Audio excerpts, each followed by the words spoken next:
Magandang umaga po. Ang inyong lingkod, si Chef Roy. Huwag po nating ipagmamalaki kung nagbago na tayo mula sa naranasan nating kadilimang pamumuhay, yung paliko-likong daan, kung ano man ang karanasan mo, yung mga mali. Ngayon bago ka na, matuwid ka na, maayos ka na, maayos ang pamumuhay mo, diretso na. Huwag po natin ipagmamalaki yun. Hayaan mo yung kapwa natin ang makakapansin. O may napansin nga rin po ako nagbago talaga siya, pero nagbago lang siya dahil sa kanyang sarili.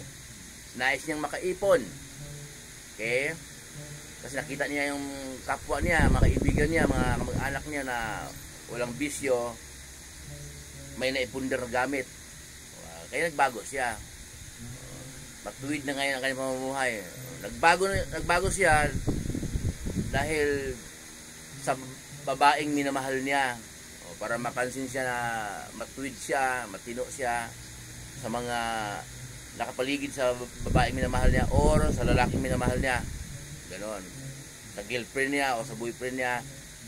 Kaya nagbago siya para mapansin ng mga kamag-anak ng girlfriend niya o boyfriend man niya yon, o mismong girlfriend niya o mismong boyfriend niya. Nagbago siya para gumanda ang tingin ng kanyang mga kaibigan, kapitbahay, magulang. Iba po yung binago ka dahil nakilala mo si Jesus, binago ka ng Diyos. Ang totoo po niyan, kapag binago ka ng Diyos, kasi hindi natin kayang baguhin ang ating sarili. Nandoon pa rin yung maruming isipan at pagdudang isipan. Ang pinaka-the best po noon, binago ka ng Diyos. Yun. At huwag mong ipagmamalaki yun.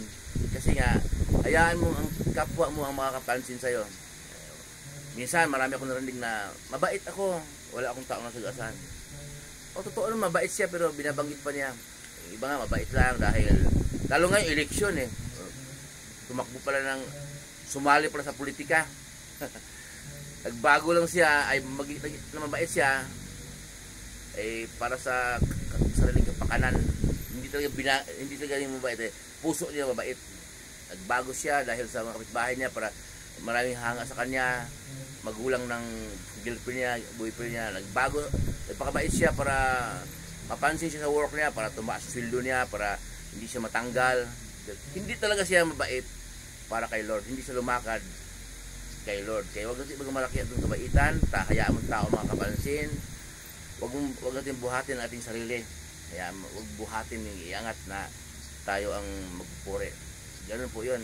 Pero paalala po ng lingkod, maganda yung nagbabago ka dahil sa madilim mong karanasan, sa mga nilakaran mong mga bisyo, mga kung ano-anong pinagagawa mo sa buhay na mga bad.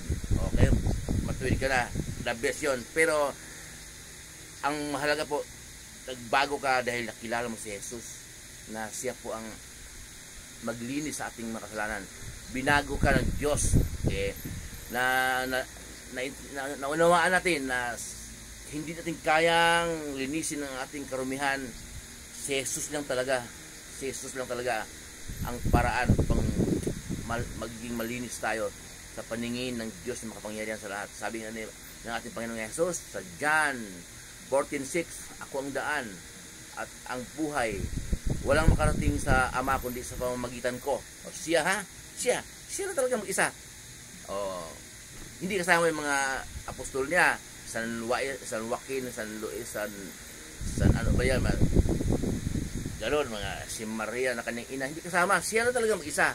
Ako ang daan at ang buhay, walang makakarating sa Ama kundi sa pamamagitan ko. Ang liwanag po Kasi yung iba kung ako nagsabi, kinuntra niyo yun, Diyos. Sa Bible yung sinasabi ko muli po yung lingkod, si Chef Roy, mabuhay po tayong lahat, magpalain po tayo ng Diyos. Sasamahan kayo kahit saan kayo pupunta, mga trabaho ang pinasukan po ninyo, kahit anong negosyo po ninyo, kahit anong pinagkakitaan ninyo sa buhay, ayon sa kalooban ng Diyos, yung parehas po, walang halpandaraya, pagpapalain po kayo ng Diyos.